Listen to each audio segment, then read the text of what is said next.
안녕하세요, 성도 여러분. 반갑습니다. 최근호 목사입니다.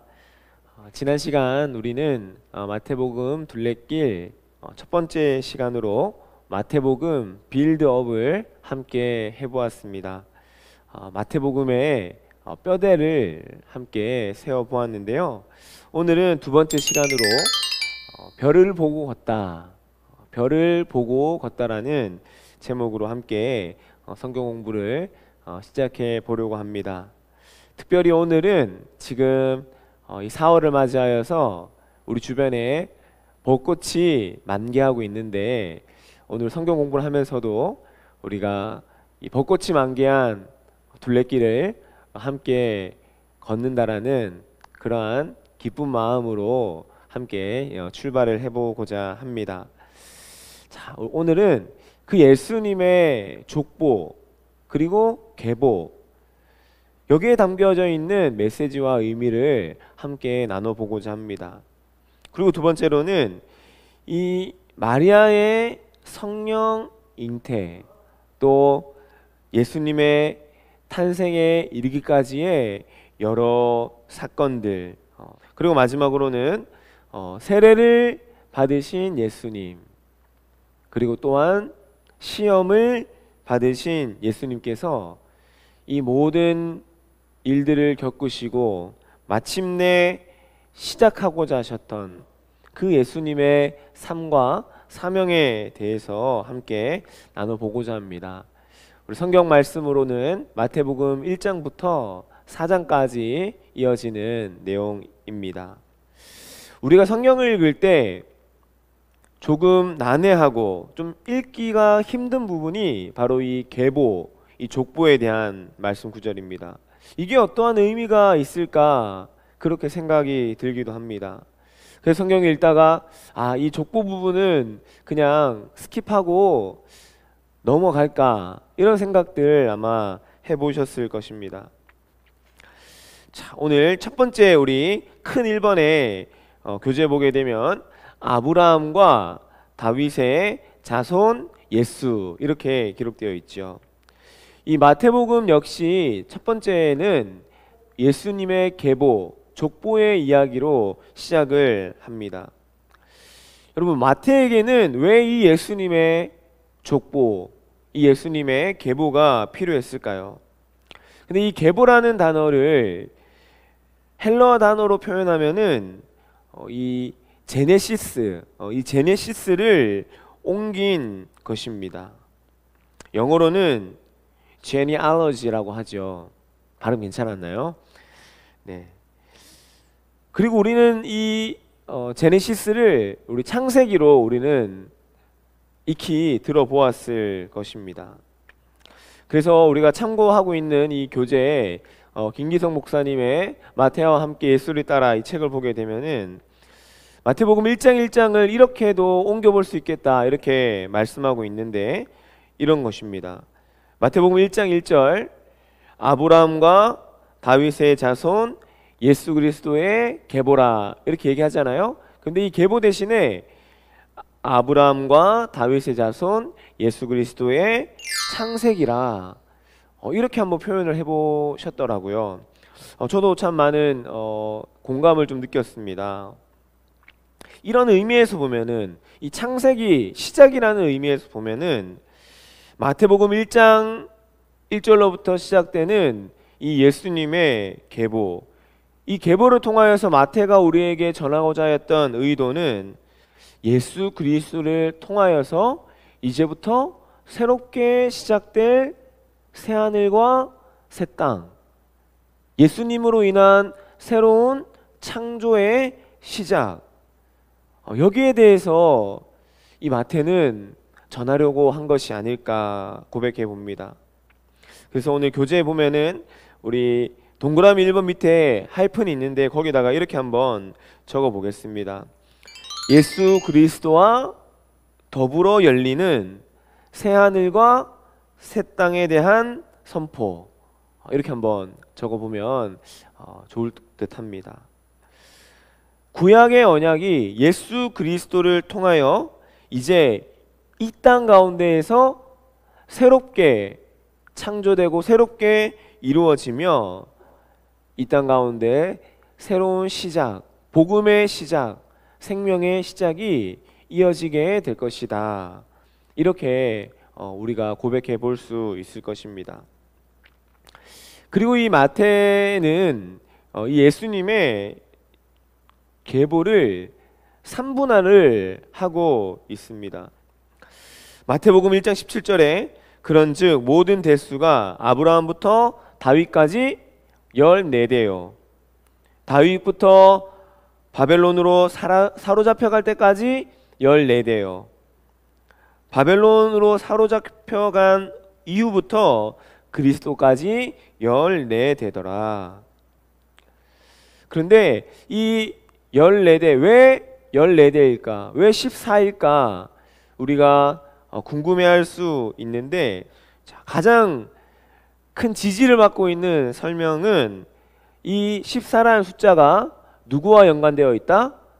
다윗과 연관되어 있다라는 것입니다. 다윗을 히브리어로 표현하면 다음과 같거든요. 첫 번째와 세 번째에 있는 이 히브리어가 달렛입니다. 달릿. 그런데 이것은 히브리어로 이 달릿은 숫자 4를 의미한다고 합니다. 숫자 4. 그리고 가운데에 있는 히브리어가 와우인데 이것은 숫자로 6을 뜻합니다. 6을 뜻합니다. 그래서 이 다윗이라는 이름을 나열해 봤을 때 앞과 뒤가 4니까는 4 더하기 4는 8. 그리고 가운데 와우가 6이니까는 8 더하기 6은 14. 그래서 이 14, 14대로 예수님의 계보를 3번이나 표현을 한 것은 이 다윗의 이름의 숫자와 연관되어 있을 것이다. 이렇게 추정하는 것이죠. 이를 통하여서 마태는 이것을 나타내고 싶어 했던 것 같아요. 예수 그리스도가 다윗과 아주 긴밀하게 연결되어 있다. 다윗의 자손이라는 사실을 이 계보를 통하여서 이 숫자 14를 통하여서 나타내려고 한 것입니다. 그리고 우리가 지난 시간에 마태복음 누구를 위한 책이라고 했습니까? 첫 번째는 유대인을 위한 책입니다. 그리고 유대인뿐만이 아니라 이방인을 위한 책이기도 하다. 그 이방인의 책이기도 하다라는 것을 나타내는 근거 중에 하나가 이방 여인 4명이었습니다. 다말, 라합, 룻, 그리고 우리아의 아내 바세바죠. 그래서 이 4명입니다. 유대교의 어떤 배타적인 거룩성, 그릇된 선민 의식을 뒤집기 위함입니다. 예수님께서 앞으로 이루어 가실 예수님의 구원 역사, 새하늘과 새 땅의 창조, 이것을 향해 예수님이 나아가고자 한 것임을 우리는 기억해야 할 것입니다. 자, 그리고 두 번째로 우리 탄생의 이야기입니다. 예수님의 탄생에 대해서는 이 마태복음과 누가복음에 잘 기록이 되어 있어요. 마가복음과 요한복음에는 예수님의 탄생에 대한 이야기는 기록되어 있지 않습니다. 그리고 누가의 이 예수님의 탄생의 기록을 보게 되면은 마리아에게 집중을 하고 있습니다. 누가복음 1장 38절에 마리아가 이르되 주의 여종이오니 말씀대로 내게 이루어지이다 하매 천사가 떠나가리라. 가브리엘 천사의 말을 들은 마리아가 주의 말씀대로 이루어 달라 이렇게 말합니다. 이 마리아의 믿음에 주목을 하는 것입니다. 그런데 마태는 마리아가 아니라 요셉에 초점을 맞춥니다. 마태복음 1장 19절을 보게 되면은 그의 남편 요셉은 의로운 사람이다 이렇게 말하거든요. 요셉의 의로움은 어떤 것일까? 우리 함께 살펴보도록 하겠습니다. 자, 유대인들은 결혼식에 풍습이 있었는데 그 중에 하나가 2번 결혼을 한다라는 것입니다. 첫 번째 결혼은 약혼이라고 생각하시면 됩니다. 신랑이 먼저 신부 집으로 갑니다. 그리고 두 사람이 서약을 하고 포도주를 한 잔씩 서로 나누어 마십니다. 그리고 남은 포도주는 이 서약서에 붓습니다. 영원한 어떤 약속을 의미하는 것입니다. 그리고 이 신랑은 이제 이 서약을 마치고 난 이후에 그대로 있지 아니하고 다시 집으로 돌아갑니다. 신부에게 내가 데리러 올 것이니까 조금만 더 기다리세요 얘기하고 다시 신랑 집으로 돌아가는 거예요. 근데 아이러니한 것은 언제 온다라고 약속하고 가지 않아요. 신부를 데리러 가는 그 시기를 누가 정하냐면 신랑의 아버지가 정해요. 보통은 근데 1년과 2년 사이에 다시 이제 신부를 데리러 간다고 합니다. 첫 번째 결혼은 약혼은 신부 집에서, 그리고 두 번째 결혼은 신랑 집에서 이렇게 하는 것이죠. 그리고 이 첫 번째 결혼과 이 두 번째 결혼, 이 사이의 기간, 이 1년 내지 2년의 기간 동안에는 두 사람 모두 순결을 지켜야 하고, 그리고 만나는 것도 금기시 되었다고 합니다. 근데 이러한 유대인의 결혼 풍습이 있는데 요셉에게 뜻밖의 소식이 들려오는 것입니다. 첫 번째 결혼식 이후에 마리아가 잉태했다라는 그 소식이 들립니다. 마태복음 1장 18절에 마리아가 요셉과 약혼하고 동거하기 전에 성령으로 잉태된 것이 나타났더니, 아멘. 마리아에게 성령으로 잉태되었다, 성령으로 생명이 잉태되었다라는 것을 요셉이 먼저 알아차립니다. 근데 여러분 생각해 보세요. 두 사람이 만난 적도 없는데 갑자기 신부의 배가 불러온다. 얼마나 고민이 되었을까. 홀로 고심했을 것입니다. 배신감도, 당혹함도, 암담함도 요셉에게 찾아왔을 것입니다.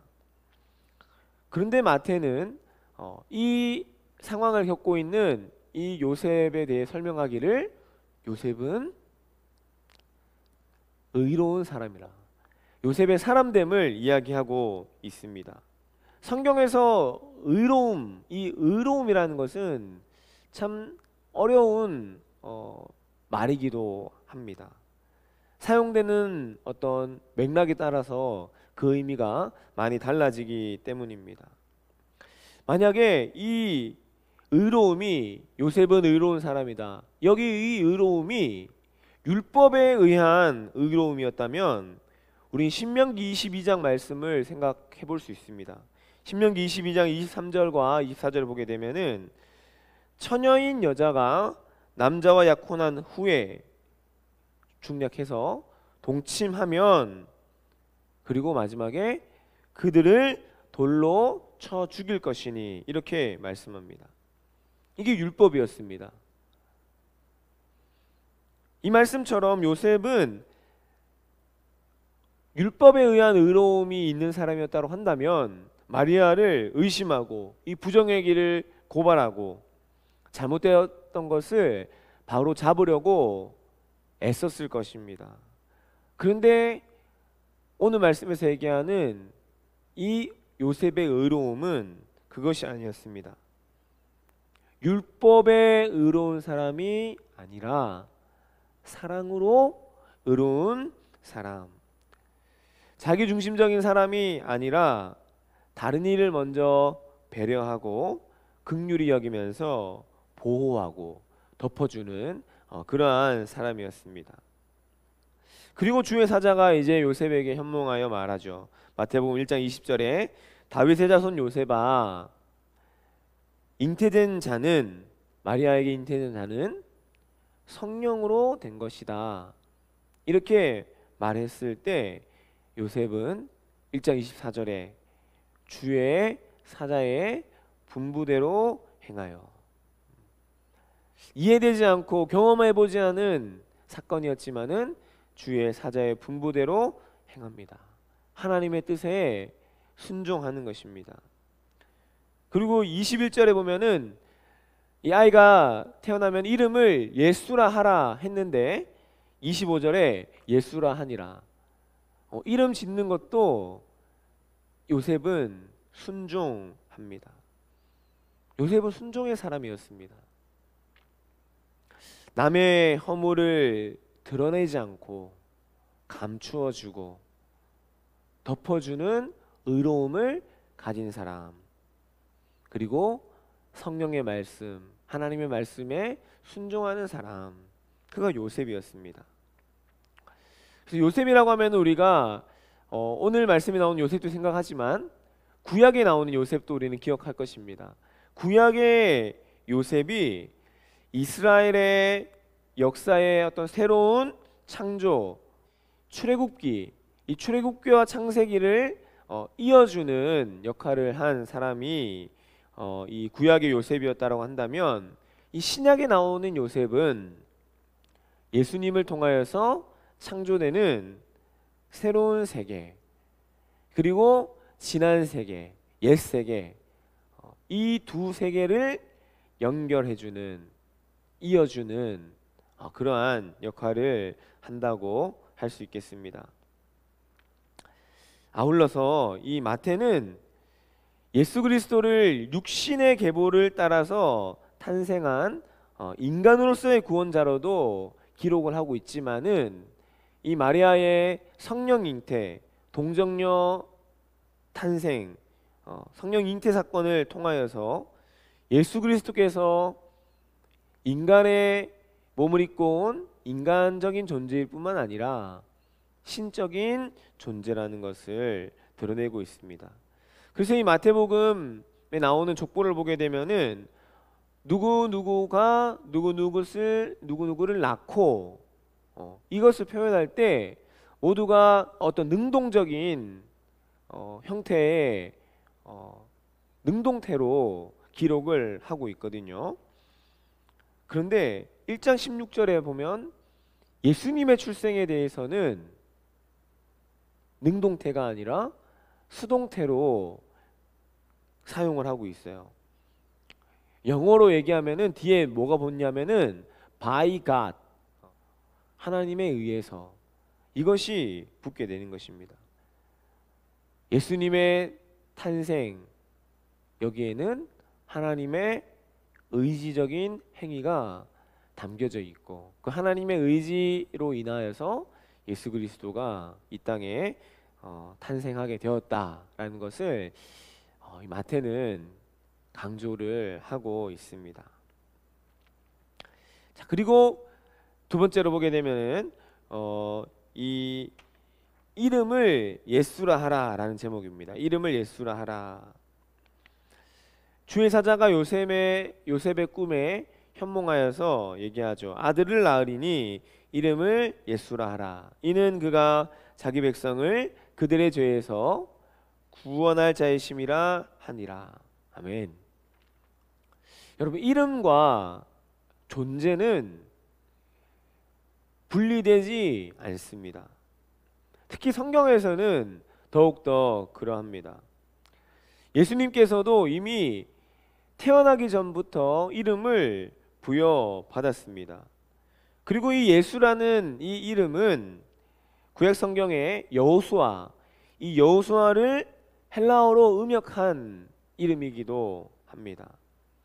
그럼 여호수아 뜻이 뭔가요? 우리 잘 알고 있을 텐데, 여호와께서 뭐 하신다? 여호와께서 구원하신다, 이 뜻입니다.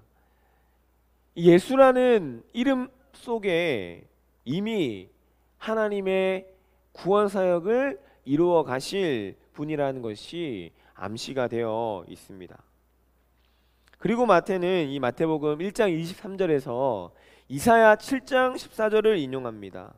그리고 이것을 인용하면서 이 모든 일이 하나님의 장구한 구원의 뜻 가운데에서 일어나는 일임을 나타내고 있죠. 보라, 처녀가 잉태하여 아들을 낳을 것이요 그의 이름을 임마누엘이라 하니라. 아멘. 이사야가 예언한 이 임마누엘의 존재가 예수 그리스도인 것입니다. 마태는 예수님이 임마누엘의 구현이시고 그리고 예수님의 존재 그 자체로 구원을 베푸실 자임을 알리고 있는 것입니다. 근데 여러분, 이 예수님의 탄생 가운데에서 우리는 한 가지 더 주목해 볼 부분이 있습니다. 그것이 뭐냐면 예수님이 탄생한 시기입니다. 마태는 예수님의 탄생한 시기를 헤롯 왕 때라고 얘기합니다. 마태복음 1장 1절 보게 되면 헤롯 왕 때에 이렇게 얘기하죠. 그리고 누가복음에서 누가는 구레뇨가 수리아의 총독이 되었을 때 누가복음 2장 1절부터 2절까지 나타나 있습니다. 근데 헤롯 왕이 죽은 것이 주전 4년경이니까 예수님께서 태어난 시점은 그 이전일 것이다 우리가 추측할 수 있습니다. 그런데 구레뇨가 수리아 총독이 되었을 때에는 주후 6년입니다. 그러니까 이 마태가 전하는 것과 누가가 전하는 것을 보게 되면 두 이야기 사이에는 10년이라는 어떤 간격이 발생이 됩니다. 그런데 여러분, 우리가 주목할 것은 이 10년이라는 이 기간의 어떤 간격보다는 예수 그리스도께서 탄생한 그 시대적인 상황이 어떠했느냐, 어떠한 시대적 형편 가운데에서 하나님께서는 예수를 이 땅 가운데 태어나게 하셨는가, 우리는 여기에 좀 더 주목해야 할 것입니다.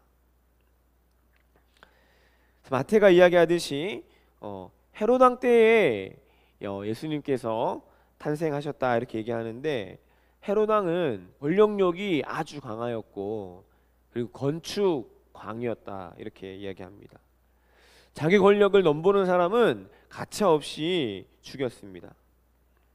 도시와 궁전 등을 건축함에 백성들을 노예처럼 부렸던 것이죠. 그래서 민중들의 이 삶을 아주 힘들고 고통의 자리로 몰아갔습니다.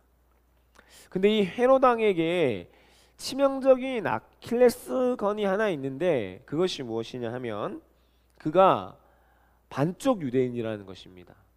반쪽 유대인이라는 것입니다. 그리고 이 헤롯이라는 이름의 꼬리표로 달고 다니는 것이 이두메 사람 헤롯, 이두메 사람이었거든요. 근데 이 이두메 사람은 어원이 에돔입니다. 에돔. 그리고 이 에돔은 누구와 연결됩니까? 야곱의 형 에서와 연결이 됩니다. 그래서 이 헤롯은 유대인이긴 한데 야곱 계열이 아니었던 거예요. 야곱 계열이 아니라 에서의 계열이었습니다.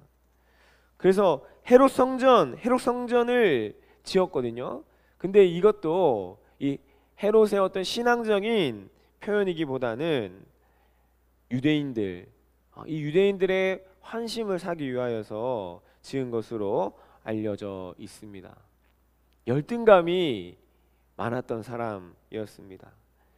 그런데 이런 열등감, 자신의 빈자리, 자신의 이 열등감을 채우기 위하여서 민중들을 고통 중에 몰아넣는 이런 왕이 통치하는 이 시대에 우리 아기 예수께서 태어나신 것입니다. 이 땅에 오신 것입니다. 자, 우리는 예수님이 태어난 곳 하면 우리는 베들레헴 이렇게 생각을 합니다. 이 베들레헴은 구약의 예언의 성취입니다. 메시아가 베들레헴에서 태어나게 될 것이다 라는 이 예언의 성취입니다. 그리고 잘 알고 있는 말씀이 있죠. 미가서 5장 2절 말씀 보게 되면 베들레헴 에브라다야, 너는 유다 족속 중에 작을지라도 이스라엘을 다스릴 자가 내게서 내게로 나올 것이라. 이렇게 말씀하고 있죠. 그러니까 베들레헴에서 메시아가 태어나게 될 것이다, 이 말씀입니다. 그리고 이 베들레헴이라는 이 지역은 유대 구릉지대의 마을이었다고 합니다. 근데 그 길가에 누구의 무덤이 있냐면 야곱의 아내 라헬의 무덤이 있습니다. 예레미야 3장 15절 말씀 보게 되면 라마에서 슬퍼하며 통곡하는 소리가 들리니 라헬이 그 자식 때문에 애곡하는 것이라. 아멘.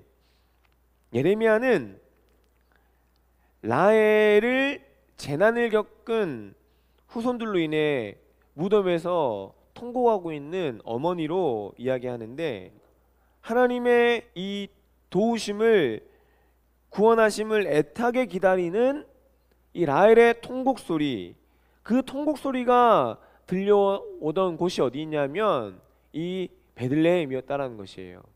그리고 거기에서 그 통곡 소리가 들려오는 그곳에서 메시아 예수 그리스도가 태어났다, 이렇게 얘기하고 있는 것입니다. 우리의 삶도 그럴 수 있죠. 우리의 삶도 이 라헬의 통곡 소리와도 같은 삶일 수 있습니다. 근데 거기에서 누가 태어났느냐, 거기에 누가 오셨느냐, 바로 예수 그리스도께서 오셨다라는 것입니다. 그리고 이 베들레헴은 다윗의 고향이기도 하고, 그리고 이 변방의 작은 도시, 이 낮은 자리의 대명사가 이 베들레헴이기도 합니다. 그래서 성경은 우리에게 얘기합니다. 성경은 끊임없이 낮은 자리에 우리의 시선이 향하도록 얘기합니다. 소외된 자의 눈으로 이 세상을 바라보고 소외된 자의 눈과 시선을 맞출 것을 우리에게 이야기합니다. 그래서 저는 이 베들레헴이라는 이곳을 우리가 생각할 때 우리의 신앙생활에서도 베들레헴을 잃어버리진 않았는가. 우리 역시 마태복음을 함께 읽어 나가면서, 마태복음 둘레길을 함께 걸어 나가면서 우리의 잃어버린 베들레헴도 되찾고, 그래서 우리의 슬픔이, 우리의 눈물이 기쁨으로 변화되는 그 은혜를 우리가 이번 성경 공부를 함께 하면서 누릴 수 있기를 간절히 기도합니다. 자, 그리고 네 번째가 동방박사입니다. 마태는 이 동방박사들을 뭐라고 얘기하고 있냐면 마고이, 이 마고이라고 이야기합니다. 이 마고이는 누구냐면 고대 이 메디아 왕국의 사제들인데 땅을 보면서 그리고 별을 보면서 연구했던 천문학자들이라고 합니다. 이 마고이라 불리는 이 동방박사들이 예루살렘으로 먼저 오게 됩니다. 무엇을 따라왔냐면 별을 보고 따라왔다라는 것입니다. 근데 이들의 출현이 헤롯 왕과 기득권자들에게 아주 위협이 되었던 것입니다. 왜냐하면 유대인의 왕이 났다 그러거든요. 근데 지금 유대인의 왕은 누굽니까? 헤롯 왕입니다. 헤롯 자신이 유대인의 왕인데 고대 메디아 왕국의 사제들, 이 천문학자들이 와서 유대인의 왕으로 나신 분을 만나러 왔다, 이렇게 하니까 얼마나 이 예수라는 존재가 헤롯 왕에게는 가시 같은 존재였을까요? 그리고 이 헤롯 왕은 이 동방박사들을 유심히 관리합니다. 어떻게 얘기하냐면은 동방박사들을 가만히 불러다가 아기에 대하여서 자세하게 묻습니다. 그리고 얘기합니다. 찾거든 나도 경배할 수 있게 해달라, 이렇게 얘기합니다. 그런데 이 동방박사들이 이 예루살렘으로 오게 된 것은 이사야 60장 3절 말씀과도 연관이 있는 것 같습니다. 이사야 60장 3절 말씀에 이방 나라들이 너희 빛을 보고 찾아오고 뭇 왕이 떠오르는 너의 광명을 보고 너에게로 올 것이다, 이렇게 기록합니다. 이사야 선지자가 한 말씀의 성취인 것입니다. 그리고 이 동방 박사들이 아기 예수께 드린 황금과 유향과 몰약은 왕으로서의 예수 그리스도, 그리고 선지자로서의 예수 그리스도, 그리고 제사장으로서의 예수 그리스도를 상징하는 것이고, 이 세 가지 상징이 결국에는 십자가의 대속의 사랑, 십자가를 통해 구원을 완성하신 예수 그리스도를 예표하는 것이기도 합니다. 자, 그리고 마지막으로 다섯 번째 보게 되면 마리아와 요셉, 그리고 아기 예수님의 피신, 헤롯 왕의 영아 학살 명령, 귀환, 여기에 대한 이야기가 이어지게 됩니다. 그런데 지난 시간에도 제가 말씀드렸지만은 모세의 이야기와 아주 비슷합니다. 그래서 교재에 나와 있는 표를 한번 참고하면 될 것 같은데요. 예수님의 탄생과 이 모세의 탄생 전후의 이야기와 사건이 유형적으로 아주 비슷하다라는 것입니다. 헤롯의 영아학살, 그리고 바로의 영아학살, 애굽으로의 피신, 그리고 광야로의 피신, 그리고 다시 유다 땅으로의 귀환, 그리고 애굽으로의 귀환. 이 세 가지의 유형적인 부분들이 일치한다라는 것입니다. 그리고 예수님 탄생의 이 마지막 이야기, 예수님께서 자라나게 되시는 마을 어디입니까? 나사렛이십니다. 예수님의 삶과 이 사역을 이해함에 있어서 이 나사렛이라는 것은 두 가지 의미를 지니고 있다 할 수 있겠습니다. 첫 번째는 하나님을 위하여 구별된 존재, 그 사람이 누구죠? 나시린.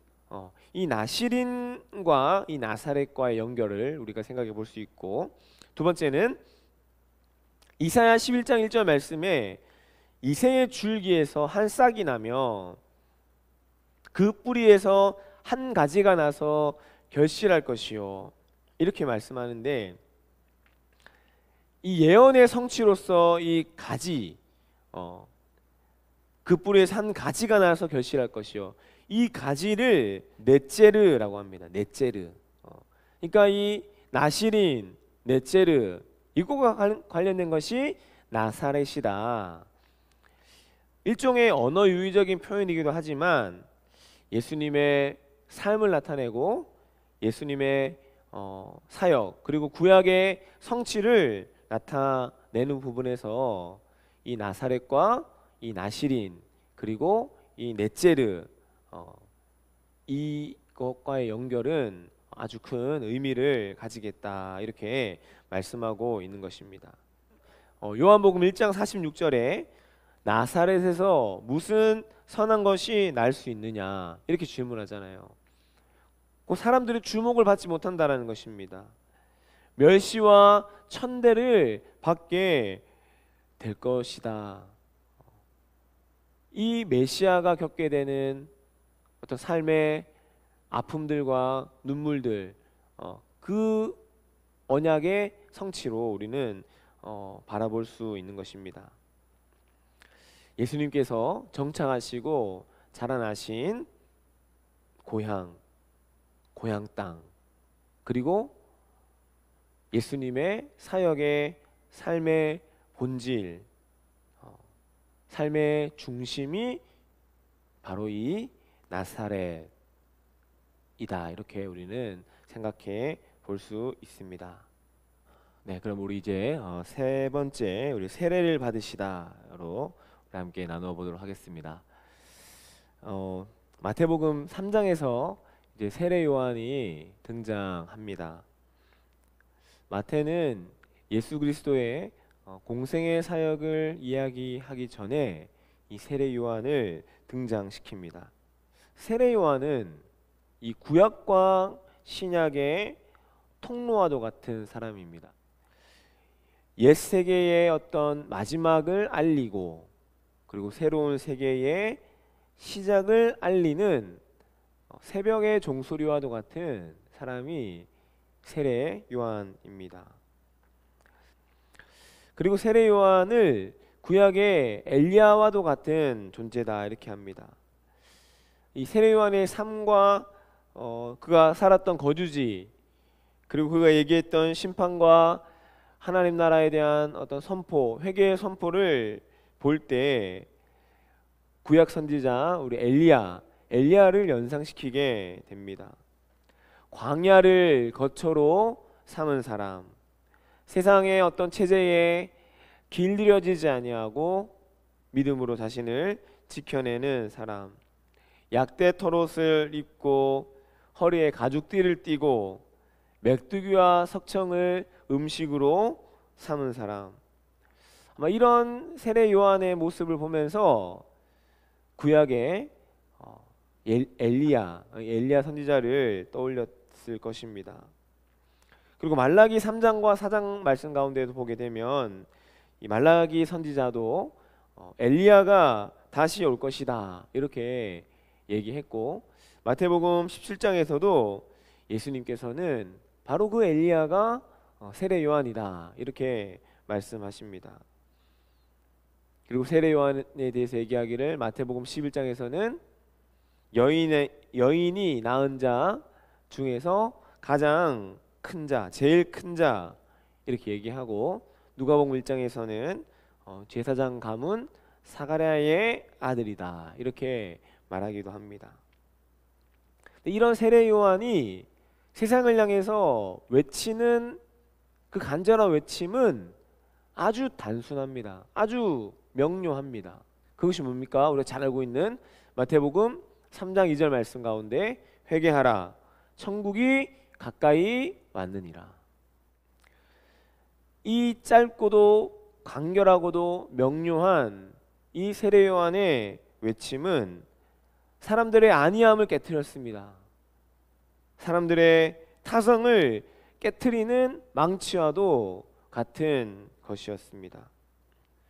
그런데 이 세례 요한이 베푼 세례는 옛 삶과의 철저하고 완벽한 온전한 단절을 의미하고 회개를 통한 깨달음, 이것에 대한 상징적인 표현이었던 것입니다. 그리고 세례 요한에 이어서 이제 예수 그리스도를 통하여서 이 세례의 죄사함의 의미가 확장되어져 갔던 것입니다. 세례 요한은 자신이 세례를 베풀 때, 그리고 예수님에게도 세례를 베풀 때 자신의 역할이 여기까지인 것을 그는 알았습니다. 망치의 언어로 회개하라 천국이 가까이 왔느니라, 이 망치의 외침으로 울림은 줄 수 있고 무너진 것들을 깨트리고 흔들어 깨울 수는 있지만 그 영혼을 새롭게 빚을 수 있는 분, 새로운 창조를 이루어내는 분은 유일하신 한 분, 메시아 예수 그리스도이신 것을 이 세례 요한은 알았습니다. 마태복음 3장 11절 말씀 가운데 나는 그의 신을 들기도 감당하지 못하겠노라. 그는 성령과 불로 너희에게 세례를 베푸실 것이요. 이렇게 말씀하는 것입니다. 그런데 우리 신앙도요, 이 반응이 아주 중요합니다. 말씀을 들은 후에 반응, 응답, 실천, 이것이 중요합니다. 세례 요한이 베푼 세례에서도 반응은 두 가지로 나타났습니다. 첫 번째는 세례를 받은 이후에 죄를 자복하고 회개하는 반응입니다. 은혜를 아는 사람들이죠. 거울을 보고 나의 용모를 단정하고 옷을 고쳐 입듯이 이 세례를 통하여서 내 삶과 신앙을 새롭게 하는 자들, 올바른 반응을 보인 사람들이죠. 그럼 또 다른 부류는 그저 호기심에 머무르는 부류들입니다. 바리새인과 사두개인들이 그러했습니다. 그들은 세례를 베푸는 자리에 오긴 옵니다. 그런데 간절한 마음, 돌이키고자 하는 마음으로 오는 것이 아니라 궁금해서 옵니다. 호기심에 옵니다. 거기에 그대로 머무릅니다. 왜냐하면 이들에게는 아브라함의 자손이라는 이 자부심이 있었거든요. 근데 이 자부심이 그릇된 자부심임을 이야기하고 있는 것입니다. 그래서 세례 요한이 이렇게 얘기하죠. 이들의 이 그릇된 자부심을, 이 자부심의 덧없음을 이렇게 한마디로 정리합니다. 마태복음 3장 9절에 하나님이 능히 이 돌들로도 아브라함의 자손이 되게 하시리라. 여러분, 우리는 어떤 사람입니까? 우리는 반응하는 사람입니까? 하나님 앞에 올바르게 하나님 뜻에 합당하게 반응하는 사람입니까? 그렇지 않으면 가벼이 여기고 반응을 뒤로 미루는 사람들입니까? 우리 함께 생각해 보면 좋을 것 같습니다. 자, 그리고 이제 예수님께서 세례를 받으십니다. 당시에 이 세례 요한의 제자들 그리고 예수의 제자들 사이에 이 제자 공동체들 사이에 미묘한 긴장감도 있었는데, 예수님이 세례 요한에게 세례를 받는 것은 세례 요한에게도 그리고 각 공동체의 제자들에게도 불편하기가 그지없는 일이었을 것입니다. 그래서 세례 요한이 얘기합니다. 마태복음 3장 14절에 내가 당신에게서 세례를 받아야 할 터인데 당신이 내게로 오시나이까, 이렇게 말합니다. 이 세례 요한의 마음이 충분히 이해가 됩니다. 근데 예수님께서 뭐라고 얘기하십니까? 세례 요한에게 이제 허락하라, 이제 허락하라. 마태복음 3장 15절에 이제 허락하라, 우리가 이와 같이 하여 모든 의를 이루는 것이 합당하니라 하시니 이에 요한이 허락하는지라. 이렇게 얘기하거든요. 그런데 이제 허락하라 라는 이 말씀이 마태복음에서 예수 그리스도께서 이야기하시는 첫 번째 이야기입니다. 여러분, 여기서 모든 의는 어떤 율법을 의미하는 것이 아닙니다. 인류를 향한 하나님의 구원 계획, 이것이 모든 의입니다. 예수님께서는 죄가 있으셔서 세례 요한에게 세례를 받으신 것이 아니라 인류를 구원하는 그 첫 단추로서 예수께서 스스로 세례를 받으신 것입니다. 죄인들을 사하기 위하여서 그들 가운데 오셔서 죄인들의 삶과 형편에 자신을 낮추고 그들과 자신을 동일시 한 것, 세례를 받으신 것, 이것이 예수 그리스도의 사역의 첫 출발점이었습니다. 그리고 하늘에서는 성령이 비둘기같이 임합니다. 그리고 하늘에서 음성이 들립니다. 마태복음 3장 17절 말씀에 이는 내 사랑하는 아들이요 내 기뻐하는 자니라. 여기서 이는 내 사랑하는 아들이요 내 기뻐하는 자니라. 이제 세례 받으신 이후에 예수께서 걸어가게 되실 그 길, 하나님의 아들로서 죄를 사하고 병든 자를 고치고 복음을 가르치는 그 예수님의 하나님 복음 사역을 감당하게 될 그것을 뜻하면서 이는 내 사랑하는 아들이요 내 기뻐하는 자니라, 이렇게 말씀하였고 마태는 그것을 의도하였던 것입니다. 메시아로서의 사역이 이제 시작되려 합니다. 하나님 나라 복음 사역, 이 구원 사역을 이제 예수님께서 세례 받으심으로써 시작을 하는 것입니다. 그런데 여러분, 이 세례를 받으신 이후에 이는 내 사랑하는 아들이요 내 기뻐하는 자니라, 이 이후에 시험이 다가오는 것입니다. 하나님께서는 예수님을 광야로 인도하십니다. 여러분, 광야가 어떤 곳입니까? 광야는 자기 자신을 바라볼 수 있는 곳이면서도 나로서 살아감에 하나님만을 의지하는 존재임을 나타내고자 하는 그곳이 바로 이 광야인 것입니다. 예수님께서는 이 광야에서 40일 동안 지냈던 것입니다. 이 40이라는 것은 성경에서 어떤 전환을 준비할 때 자주 나타나죠. 모세도 40일간 시내산에서 기도하였습니다. 그리고 이스라엘 백성들은 40년간 광야 생활을 하였습니다.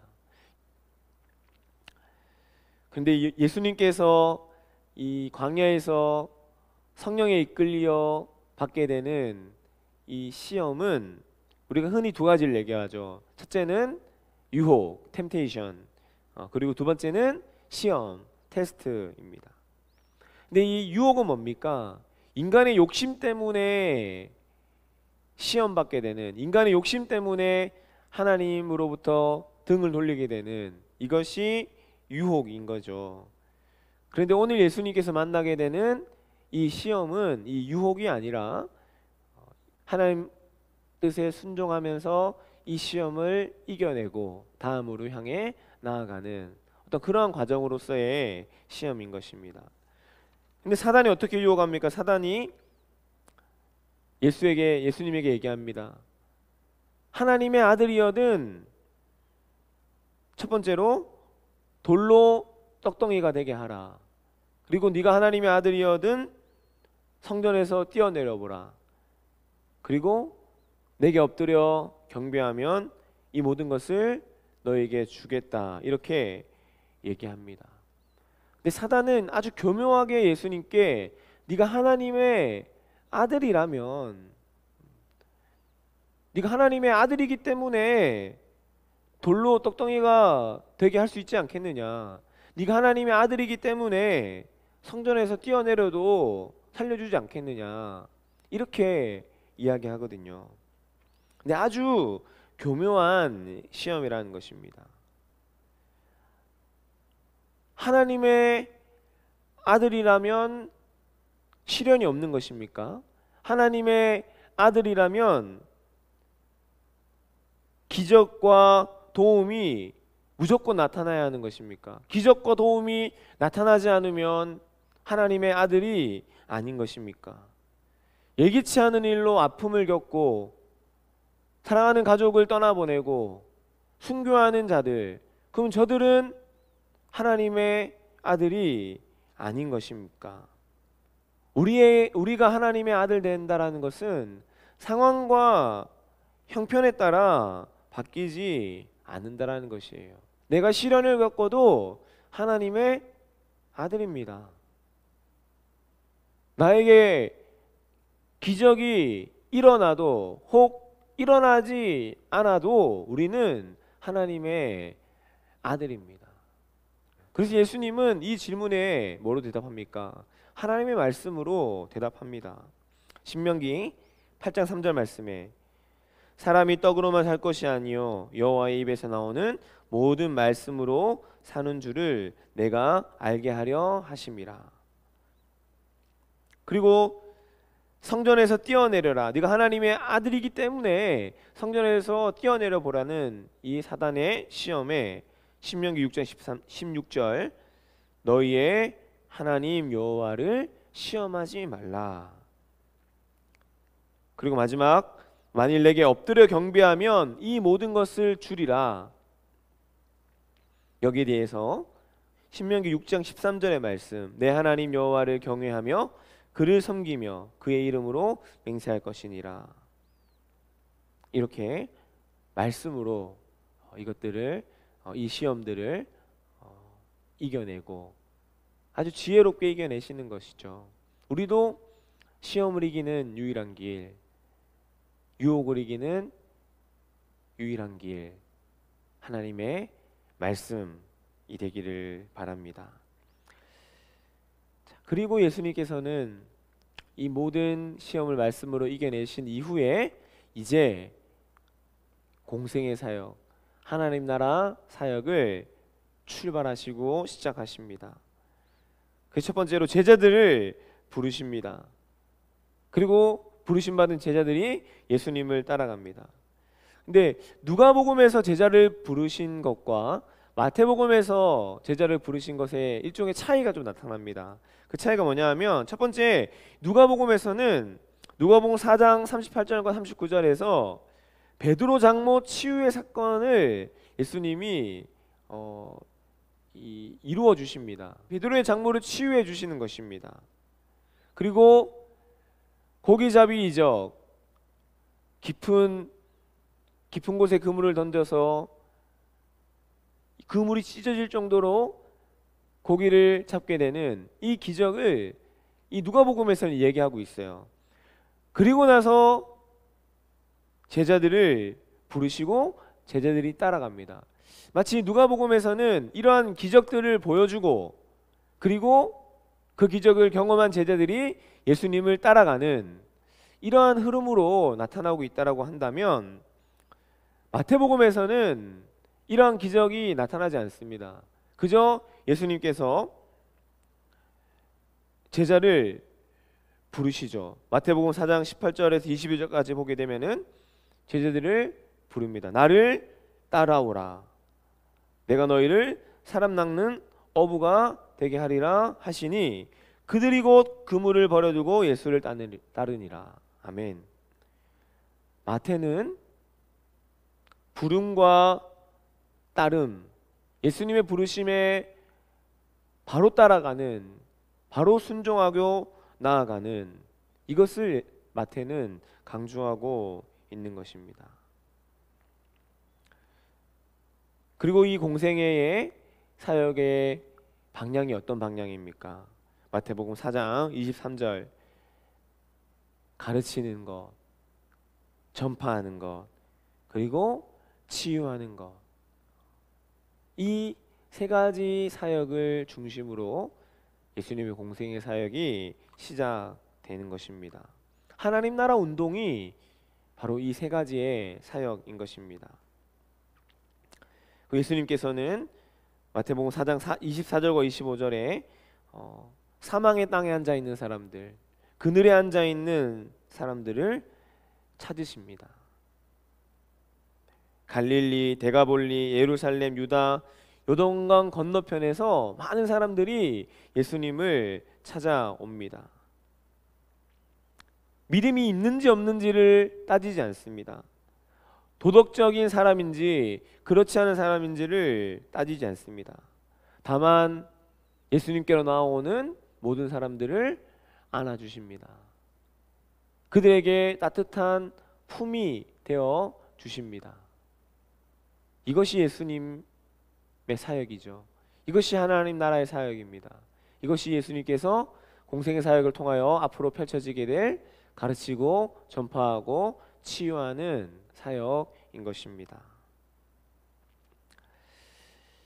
오늘 수업 우리 여기까지 하고요.